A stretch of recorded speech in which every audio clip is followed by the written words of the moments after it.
Está grabando. Bueno, continuamos con el estudio del concepto Rosacruz del Cosmos de Max Heindel, capítulo número 4, el renacimiento y la ley de consecuencia. Creo que no era Nacimiento de la Mente, no, ya lo habías leído. A ver. Yo estoy en la 82, me parece. Ya, 82. la sangre ya la habíamos leído. La sangre, el vehículo del ego, sí. Okay. Sí.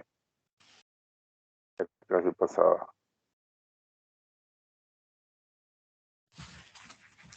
Sí, se nota que no di vuelta a la página. Sí. Bueno. Y estamos comparando las teorías de la vida, fundamentalmente centrándonos en la vida humana. Y nos dice Mike Heindel, comparando la teoría materialista con las leyes conocidas del universo, encontramos que la continuidad de la fuerza está tan bien establecida como la continuidad de la materia, y ambas están más allá de la necesidad de explicación.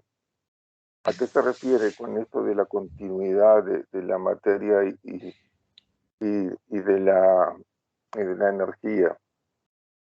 Hay un principio que es el principio de la conservación de la energía y el principio de la conservación de la materia, que están demostrados en cualquier actividad que se haga en el universo. Después de que se termine esa actividad, la energía ni se creó ni se destruyó.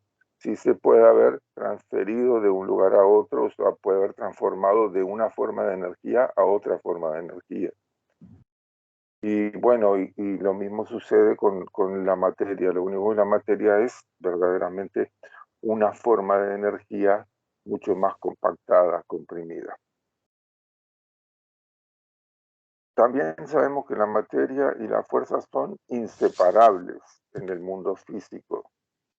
Esto es contrario a la teoría materialista que sostiene que la mente perece con la muerte. Si nada puede ser destruido, la mente debe estar incluida. Más aún sabemos que la mente es superior a la materia, pues moldea el rostro de modo que éste se transforma en un reflejo o espejo de ella. Hemos descubierto que las partículas de nuestros cuerpos están cambiando constantemente, que por lo menos una vez en 7 años hay un cambio en cada átomo de la materia que lo compone. Si la teoría de la materialista fuera cierta, la conciencia también debería sufrir un cambio, sin mantener memoria de lo precedente, de forma que un hombre nunca podría recordar algún acontecimiento por más de 7 años. Sabemos que este no es el caso, pues recordamos los acontecimientos de nuestra niñez. Muchos de los incidentes más triviales, aunque olvidados por la conciencia corriente, han sido claramente recordados en una rápida visión del total de la vida por quienes se estaban ahogando y relataron la experiencia luego de ser revividos. Experiencias similares son comunes en estado de trance. El materialismo es incapaz de rendir cuentas por estas fases de sub y supraconsciencia y las ignora. En el actual estado de investigación científica, en que los más destacados científicos han establecido más allá de toda duda la existencia de estos fenómenos, la política de ignorarlos es un serio defecto en una teoría que afirma resolver el más grande problema de la vida misma. Bueno, podemos decir que desde que Mike Engel escribió este libro, hasta ahora que ya ha pasado un siglo, se han hecho un montón de intentos de querer explicar de que en realidad la mente lo que hace es, produce alucinaciones, son imágenes falsas, se podría decir. basada en convencimientos y prejuicios, pero eso también quedó demostrado en el siglo pasado también, a finales del siglo pasado quedó demostrado que no se trata en lo más mínimo de esto. Y continúa Meijinger diciendo, Yo sé bueno, que podemos, por lo tanto, pasar tranquilamente de la teoría materialista, que es inadecuada para resolver el misterio de la vida y la muerte, a considerar la siguiente teoría. Una de las mayores objeciones a la doctrina teológica ortodoxa, tal como es expuesta en su completa y reconocida insuficiencia de las miríadas de almas que han sido creadas y han habitado este globo desde el principio de la existencia, aun suponiendo que este principio no fuera más allá de 6.000 años, el insignificante número de solo 144.000 va a ser salvado. El resto va a ser torturado para siempre jamás. El diablo consigue siempre la mejor parte. Uno no puede evitar decir con Buda, si Dios permite que exista tal miseria, Él no puede ser bueno, y si no tiene poder para prevenirla, Él no puede ser Dios, entre comillas. Nada en la naturaleza es análogo a tal método de crear con el fin de destruir posteriormente.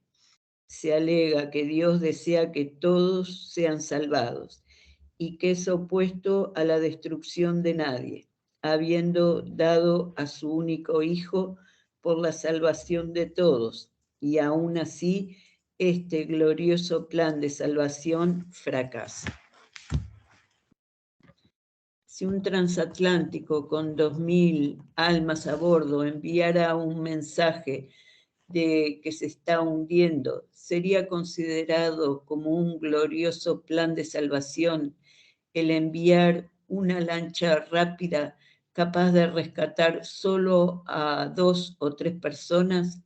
Ciertamente que no.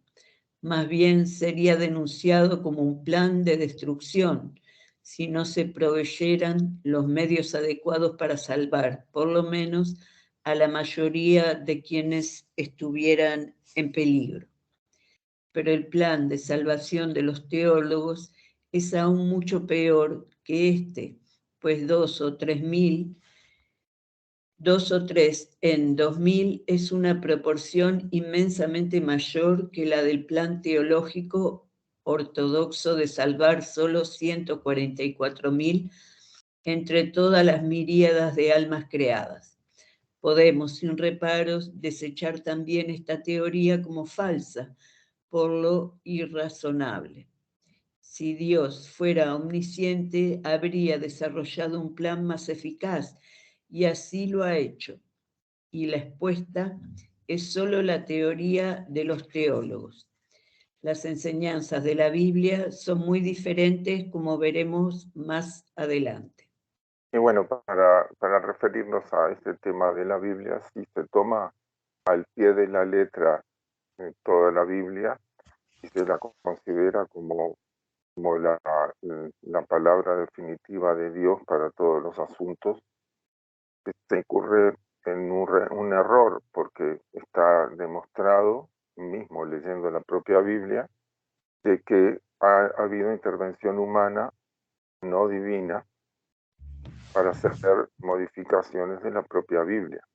Hay pasajes a lo que se refieren apóstoles en el Nuevo Testamento, que cuando uno va al Antiguo Testamento se encuentra con que está faltando algunas partes a lo que se refieren los apóstoles, por ejemplo. Y también cuando uno lee el pasaje de los 144.000, inmediatamente después de eso hay un diálogo entre San Juan, que escribió el libro de la Revelación, con el ángel, y, y queda patente, bien establecido, que la redención, la salvación es para toda la humanidad. Entonces, hay que ver que hay señales que hay que saber decodificar el significado de esos 144.000 que está utilizando el número de la humanidad y se está queriendo expresar que, bueno, casi la totalidad de la humanidad va a ser redimida a su tiempo. Y bueno, vamos a considerar entonces ahora la teoría de renacimiento, que es, entre otros, también está promulgada por el propio Mike Henry.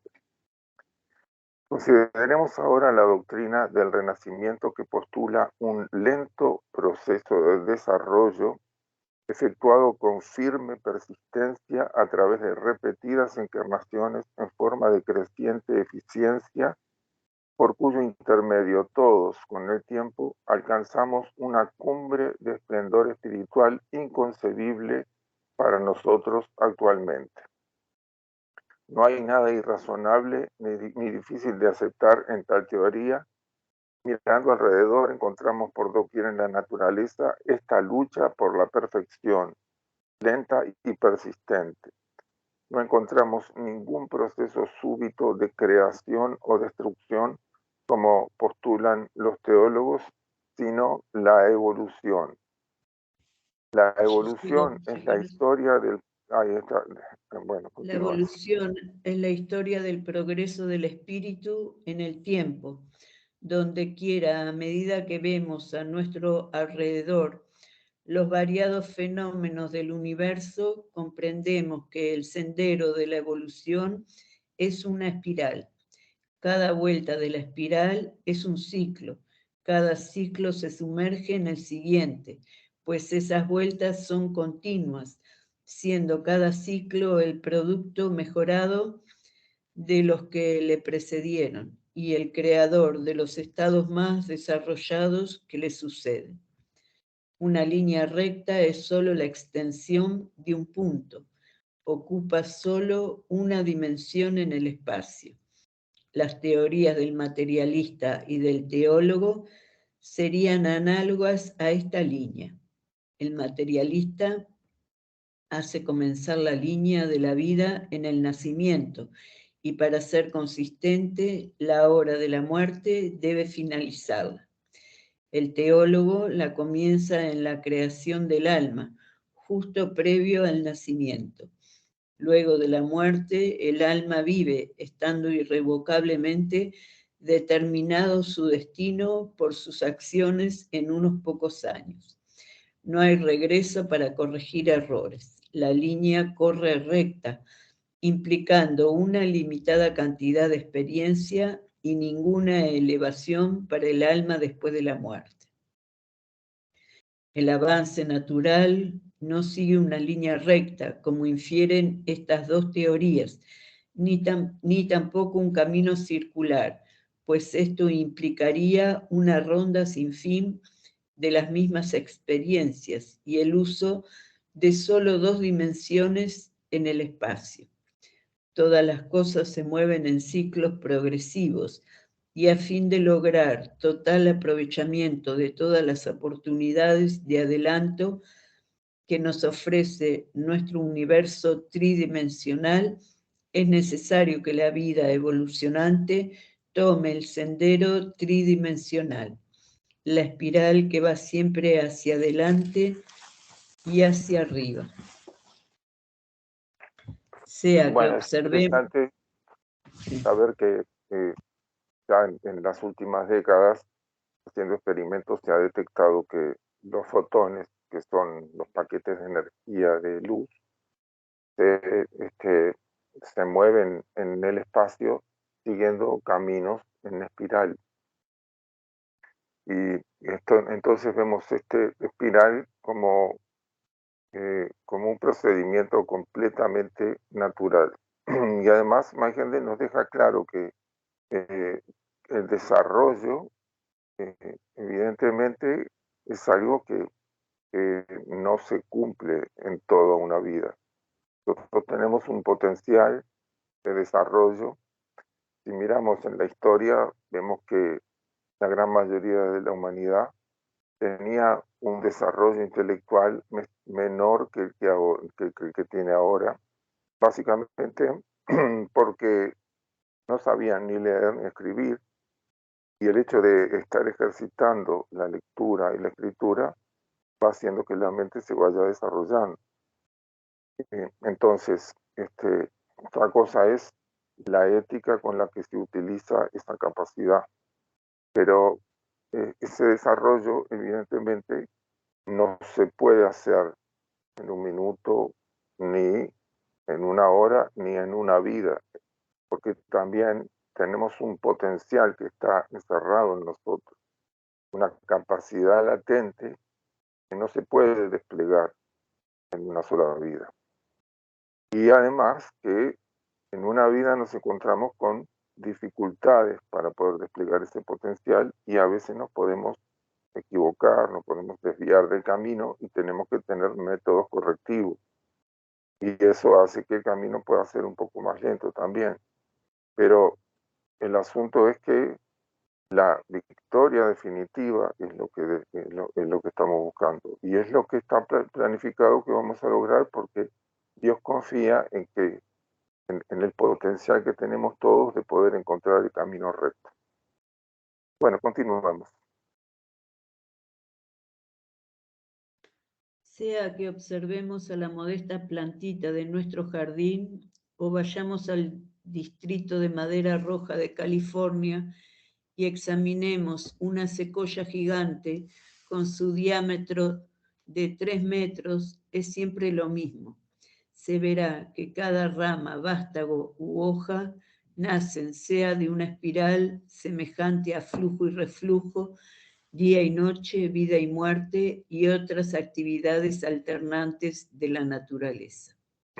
Una cosita, Sí. sea en una espiral sola o doble, o en pares opuestos, cada uno equilibrado al otro, semejantes al flujo y reflujo, porque te comiste un renglón. Uh-huh. Ya está. Bueno, sí, son espirales que pueden ser simples o dobles, en los que toda la naturaleza vegetal se expresa en esos espirales simples o dobles. Sí, continúo. Examinemos el arco abovedado del cielo y observemos la incandescente nebulosa o el sendero del sistema solar. Por doquier se ve la espiral. En la primavera la tierra descarta su blanco ropaje y emerge de su periodo de descanso, su sueño invernal. Todas las actividades se ponen en acción para producir nueva vida. El tiempo pasa, el trigo y la uva maduran y son cosechados. Otra vez el atareado verano se desvanece en el silencio e inactividad del invierno. Nuevamente el nevado manto cubre la tierra, mas su sueño no es eterno. Despertará otra vez ante el canto de la primavera que marcará para ella un nuevo pequeño progreso en el sendero del tiempo. Lo mismo ocurre con el sol. Se eleva en la mañana de cada día, pero cada mañana progresa más en su viaje anual. En todas partes la espiral, hacia adelante, hacia arriba, para siempre. ¿Es posible que esta ley tan universal en todos los otros reinos sea inoperante en la vida del hombre? ¿Despertará la tierra cada año de su sueño invernal? ¿Revivirán el árbol y la flor, mas el hombre morirá? No puede ser. La misma ley que despierta la vida en la planta para un nuevo crecimiento, despertará también al ser humano a una nueva experiencia, a un mayor progreso hacia la meta de la perfección. Por lo tanto, la teoría del renacimiento que enseña la encarnación repetida en vehículos gradualmente perfeccionados está en perfecto acuerdo con la evolución y los fenómenos de la naturaleza, con los cuales las otras dos teorías no lo están. Mira, Bueno, y podemos también, antes de entrar hasta las consideraciones éticas, podemos saber que las rigurosidades que tiene que pasar cada oleada de vida también las van fortaleciendo. Vamos a poner un ejemplo del reino vegetal. Si se cultivan, por ejemplo, semillas de tomate a la intemperie, hay un montón de semillas que no terminan de prosperar. Algunas nacen, pero se terminan muriendo, a veces porque las condiciones de la intemperie son muy rigurosas para que pueda verdaderamente desarrollarse la vida. Pero resulta que las pocas que puedan estar sobreviviendo desarrollan la capacidad de poder resistir un poco más a los rigores del viento y del frío. En caso contrario, cuando se cultivan estas semillas en condiciones perfectas de temperatura y humedad, etcétera, prosperan muy rápidamente, pero cuando se las saca a la intemperie, muchas de ellas mueren porque no están habituadas a tener que enfrentarse con condiciones tan rigurosas. Lo mejor de todo es hacer crecer al principio en las condiciones más adecuadas y posteriormente ir haciéndole pasar de forma gradual los rigores de las dificultades para que vaya desarrollándose el fortalecimiento interno. Algo así es lo que pasa con todas las oleadas de vida que están en el campo de la evolución, incluyendo la nuestra. En el momento en el que estamos pasando los rigores, nos pesa, pero después terminamos encontrándonos que nos hemos fortalecido. Bueno, continuemos, ¿sí? Mirando a la vida desde un punto de vista ético, encontramos que la ley del renacimiento, unida a su compañera ley de consecuencia, es la única teoría que satisface el sentido de justicia en armonía con los hechos de la vida, según los vemos en nuestro entorno. Para la mente lógica no es fácil entender cómo un Dios justo y amoroso puede exigir las mismas virtudes de los miles de millones de seres que Él se ha complacido en colocar en diferentes circunstancias, sin seguir una regla o sistema aparente, sino quisiérase o no de acuerdo con su capricho. Sino quiérase o no de acuerdo con su capricho. Uno vive en el lujo, otro entre golpes y mendrugos. Uno tiene una educación moral y un ambiente de elevados ideales. El otro es ubicado en un entorno miserable y se le enseña a mentir y a robar. Y cuanto más lo hace, más éxito tiene. ¿Es justo requerir lo mismo de ambos? ¿Es correcto recompensar a uno por tener una buena vida cuando fue ubicado en un entorno que hizo extremadamente difícil que se desviara? ¿O castigar al otro que se encontró con tantas desventajas que nunca tuvo una idea de lo que constituye la verdadera moralidad? Seguramente que no. ¿No es más lógico pensar que podemos haber interpretado mal la Biblia que imputar a Dios un plan y modo de proceder tan monstruoso? Es inútil decir que no debemos investigar los misterios de Dios, que ellos están fuera de nuestra comprensión. Las desigualdades de la vida pueden ser explicadas satisfactoriamente por las leyes gemelas y de renacimiento y consecuencia, que armonizan con el concepto de un Dios justo y amoroso, como Cristo mismo enseñó. Más aún, mediante estas leyes gemelas, se muestra un camino hacia la emancipación de las poco deseables condiciones o entornos actuales, junto con los medios de lograr cualquier grado de desarrollo, no importa cuán imperfectos seamos ahora.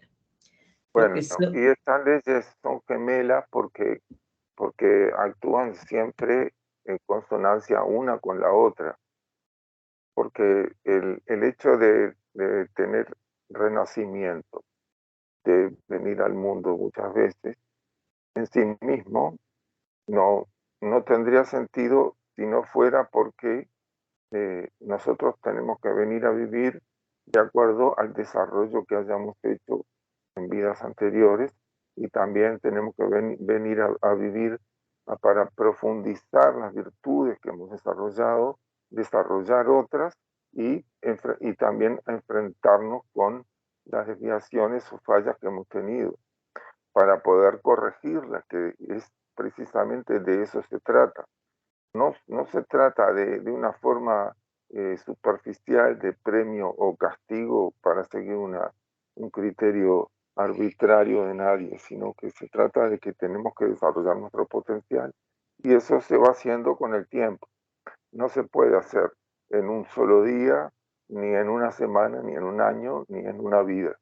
Evidentemente que necesitamos más de una, y también tenemos que aprender a ser los gestores de nuestro propio destino. Hay leyes inmutables de Dios que tenemos que encontrar dentro de nosotros y ajustarnos a ellas con decisión, una vez que las comprendemos y entendemos lo enormemente beneficioso que son ellas para nosotros individual y colectivamente, y para toda la creación. Bueno, continuemos, ¿sí? Lo que somos, lo que tenemos y todas nuestras buenas cualidades son el resultado de nuestras propias acciones del pasado. Lo que nos falta de excelencia física, moral o mental puede ser nuestro en el futuro. Exactamente como no podemos hacer otra cosa que retomar nuestras vidas cada mañana donde las dejamos la noche precedente, de igual modo, con nuestro trabajo en vidas previas, hemos creado las condiciones bajo las cuales ahora vivimos y estamos actualmente creando las condiciones de nuestras vidas futuras.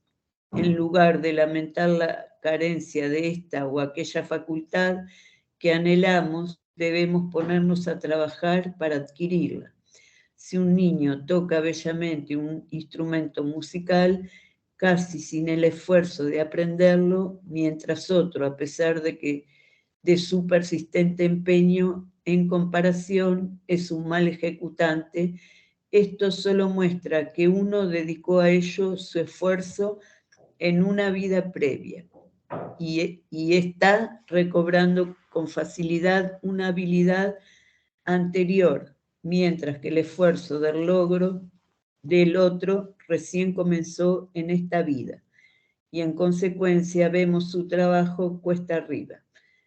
Mas, si persiste y puede aún llegar a superar al primero en la vida actual, a menos que aquel se perfeccione constantemente. Que no recordemos el esfuerzo hecho para adquirir una facultad mediante trabajo intenso no tiene importancia y no altera el hecho de que la facultad permanece con nosotros. El genio es la marca de pureza del alma avanzada, la cual, mediante trabajo intenso durante muchas vidas previas, se ha desarrollado en cierta dirección, más que el término medio de la raza.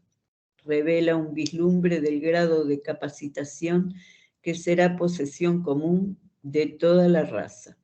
No puede ser explicado por la herencia, la cual se aplica solo parcialmente al cuerpo denso y no a las cualidades del alma. Si el genio pudiera explicarse por la herencia, ¿por qué no hay una larga fila de antepasados dedicados a la mecánica antes de Thomas Edison, cada uno más capacitado que el anterior? ¿Por qué el genio no se propaga? ¿Por qué no es Siegfried, el hijo de Richard Wagner, más grande que su padre? En casos en que la expresión del genio depende de la posesión de órganos construidos, especialmente que requieren muchísimo tiempo para desarrollarse, el ego naturalmente renace en una familia de egos que ha trabajado por generaciones para construir un organismo similar. Por eso es que 29 músicos de mayor o menor genio nacieron en la familia de Bach durante un periodo de 250 años, que el genio es una expresión del alma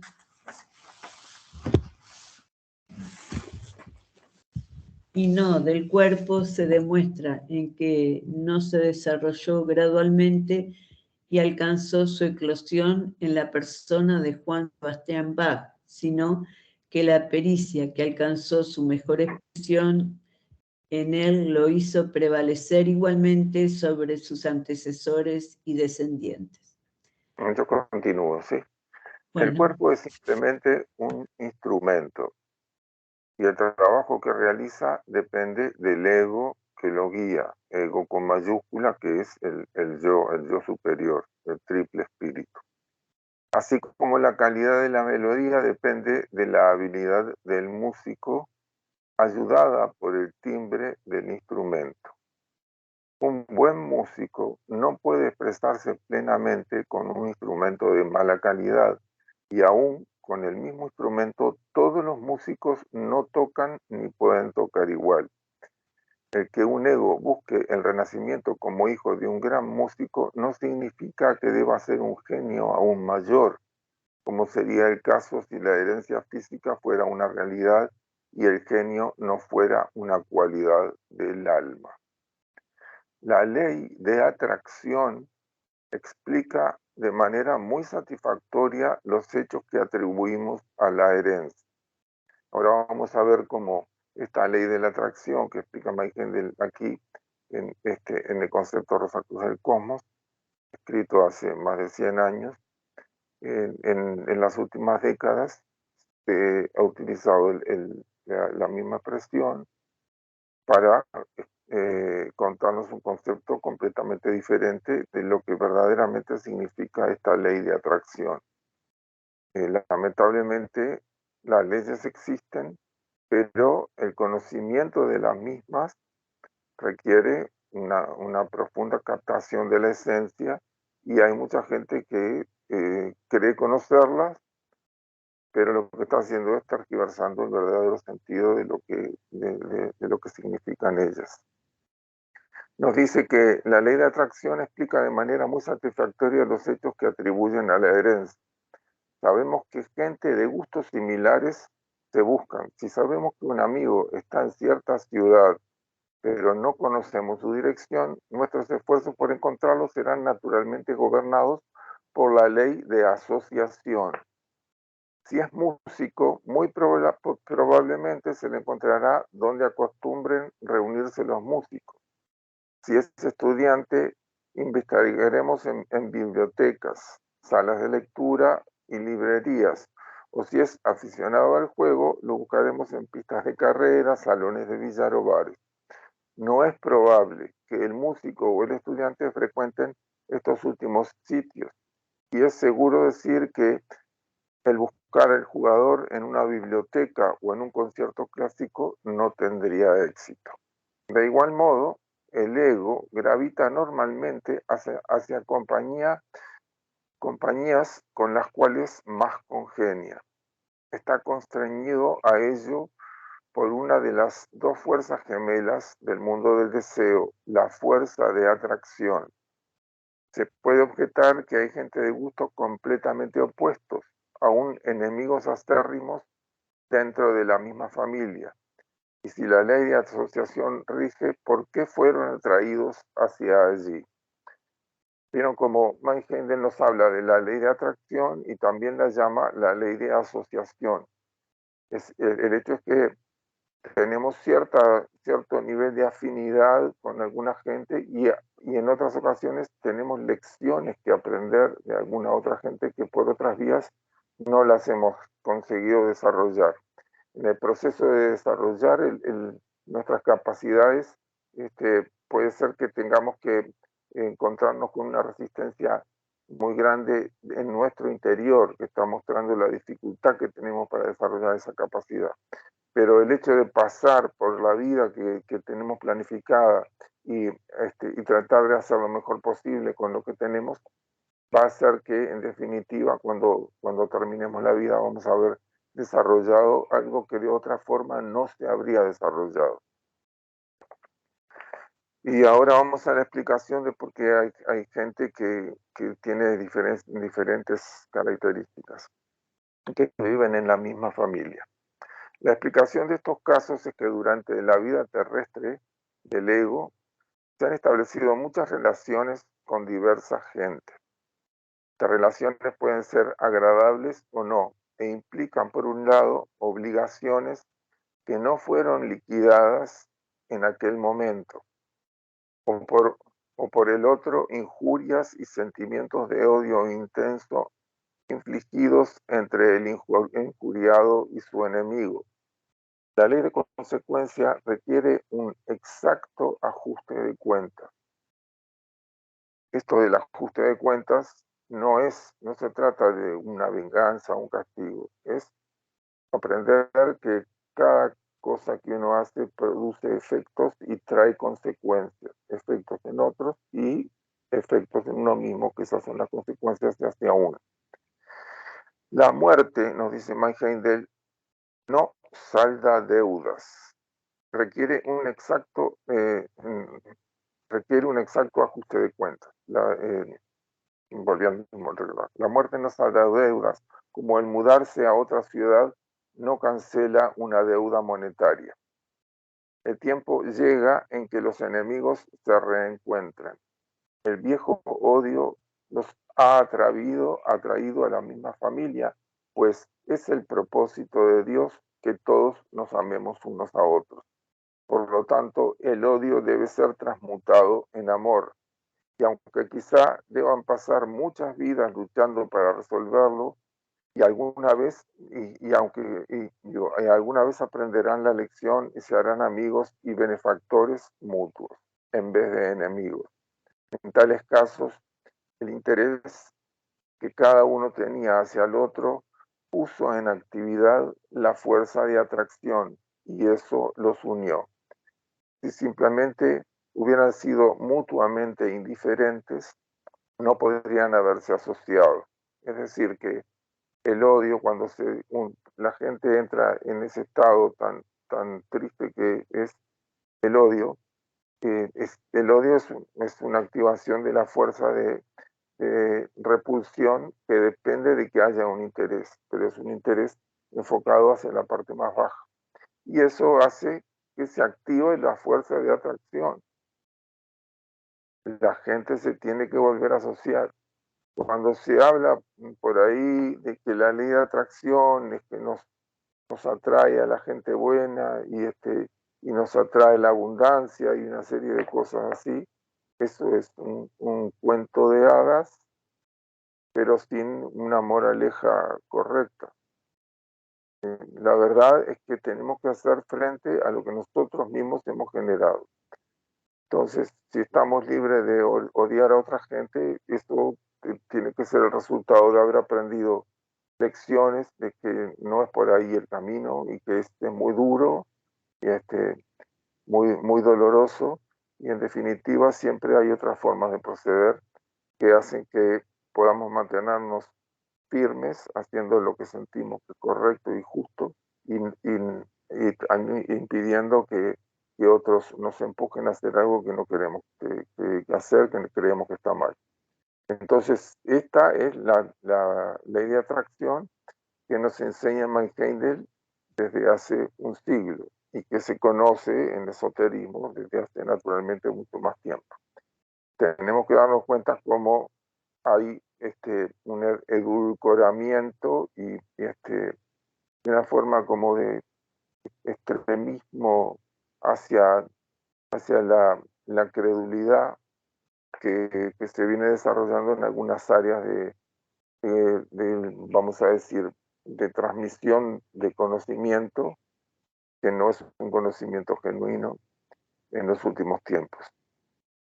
Todo está dependiendo de lo que nosotros vamos haciendo. De este modo, las leyes, nos dice, las leyes mellizas de renacimiento y consecuencia, resuelven de forma racional todos los problemas inherentes a la vida humana, mientras el hombre avanza firmemente hacia su próxima etapa evolutiva, el superhombre. El progreso de la humanidad es hacia adelante y hacia arriba para siempre, dice esta teoría.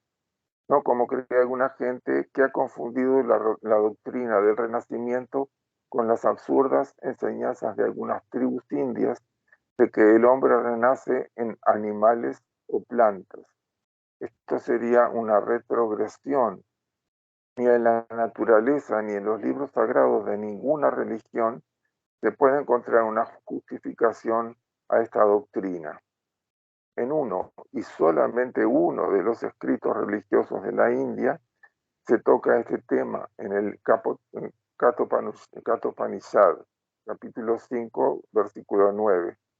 Se enuncia que algunos hombres, de acuerdo a sus acciones, van a la matriz y otros al stano. Esta es una palabra sánscrita que significa inmóvil y también un pilar, y ha sido interpretada como que algunos hombres por sus pecados deben regresar al reino inmóvil vegetal. Los espíritus se encarnan solo para adquirir experiencia, para conquistar el mundo, para subyugar al ser inferior y alcanzar el autodominio. Cuando comprendemos esto enteramente, entendemos que llegaremos el tiempo en que no habrá más necesidad de reencarnar, porque todas las lecciones habrán sido aprendidas. Las enseñanzas del Kathopanishad indican que en lugar de permanecer atado a la rueda del renacimiento y muerte, el hombre llegará alguna vez al estado de inmovilidad del nirvana.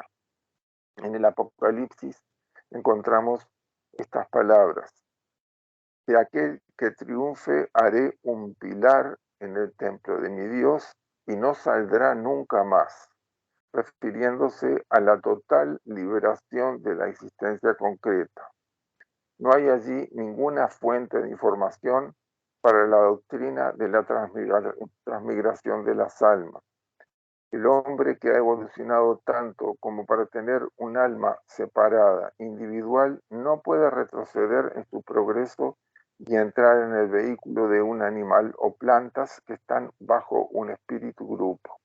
El espíritu individual es una evolución superior al espíritu grupo y lo menor no puede contener a lo mayor.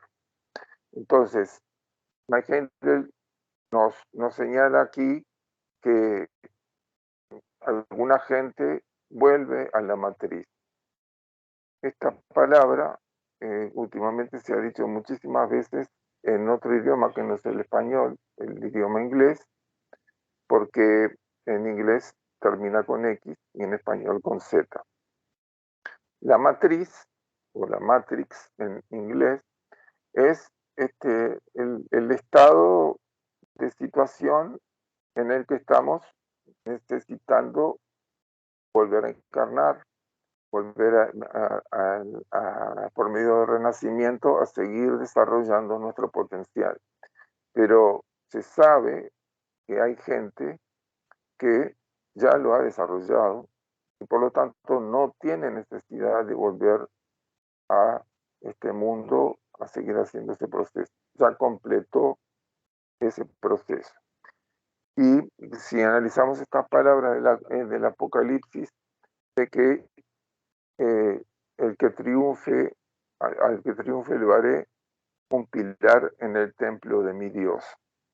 Tenemos que recordar algunos pasajes del Nuevo Testamento en donde en muchas ocasiones se nos dice que Dios es Dios de vivos y Dios tiene un templo vivo, y el templo de Dios en este mundo está formado por seres humanos.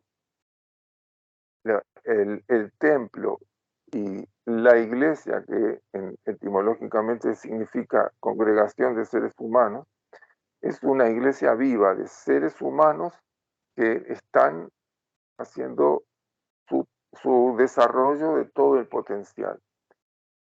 Este es el verdadero sentido de la vida en la tierra. Nosotros somos el templo vivo de Dios y estamos desarrollando nuestro potencial, y al que termine por conseguir la victoria definitiva va a quedar establecido allí como algo definitivo, no va a tener que seguir viniendo a desarrollarse. Oliver Wendell Holmes, en su bellísimo poema El Nautilus en sus cámaras, ha sintetizado esta idea de constante progreso en vehículos gradualmente perfeccionados y la final liberación. El Nautilus construye su caparazón en espiral en secciones compartimentadas, abandonando constantemente la más pequeña que ha superado en tamaño por la última que ha construido. Y aquí viene el poema. Año tras año contempló el esfuerzo silencioso que desplegó su lustrosa espiral. Y sin embargo, al crecer esta, abandonó su morada del año anterior por la nueva. Se deslizó con suave paso bajo la brillante arcada. Construyó su puerta ociosa. Se amoldó a su nuevo hogar y desechó el anterior. Gracias por el mensaje celestial que traes, hijo del vagabundo mar. Despojo por su regazo desamparado. De tus muertos labios nace una nota más clara que la emitida por Tritón con su cuerno enroscado, mientras resuena en mis oídos desde las profundas grutas del pensamiento un cantar. Construye mansiones más majestuosas, oh alma mía, según pasan las veloces estaciones. Abandona tu pasado de bajas cúpulas. Deja que cada templo, más noble que el anterior, se aparte del cielo con una cúpula más vasta hasta que finalmente te liberes, dejando tu caparazón superada en el inquieto mar de la vida. La necesidad a que se hizo referencia previamente de obtener un organismo de cierta naturaleza específica trae a la mente una interesante fase de las leyes gemelas de renacimiento y consecuencia. Estas leyes están conectadas con el movimiento de los cuerpos cósmicos, el Sol, los planetas y los signos del zodíaco. Todos ellos se mueven en armonía con estas leyes, guiados en sus órbitas por las inteligencias espirituales internas, los espíritus planetarios. Y aquí Mike Hendel nos va a pasar a analizar el enfoque astrológico de nuestra evolución moral. Y bueno, pero creo que nos podríamos quedar acá ya con el enfoque puesto en que todos los planetas en realidad son lo que vemos de los planetas es la parte densa, pero en realidad esos planetas son espíritus planetarios que están así como el verdadero ser humano es espíritu, también los verdaderos planetas son espíritus que están transitando el cielo en movimiento permanentemente hasta que se cumpla el total desarrollo de lo que tiene planificado por el mismo Dios. Entonces estamos todos inmersos en un enorme proceso en donde nadie es considerado superior a otro, sino que cada uno va desarrollando individualmente los miembros de nuestra oleada de vida, cada uno va desarrollando individualmente aquello por lo que tiene mayor afinidad. Y cada uno de los planetas de nuestro sistema solar está expresando un color o un tono específico que es propio de su individualidad, pero ya completamente consustanciado con Dios, aunque expresando mayor tono de uno de los colores que corresponden a cada uno de los 7 rayos del arco iris que expresan la totalidad de los colores de la luz. La luz blanca implica a Dios, que contiene absolutamente todos los colores visibles y no visibles, y cada uno de nosotros va desarrollando el potencial interior, expresando afinidades por cada una de esas características que son todas divinas. Bueno, entonces creo que podemos dejar para la semana que viene este enfoque astrológico de nuestra evolución. ¿Qué les parece bien? Bueno, muchas gracias. Bueno. Yo pongo a las 7 la invitación de curación, pero no es seguro si voy a poder estar. Igual Bueno, te la pongo. Perfecto. Bueno, muchas gracias por la clase.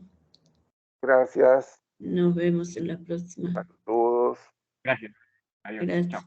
Chau, chau. Hasta luego.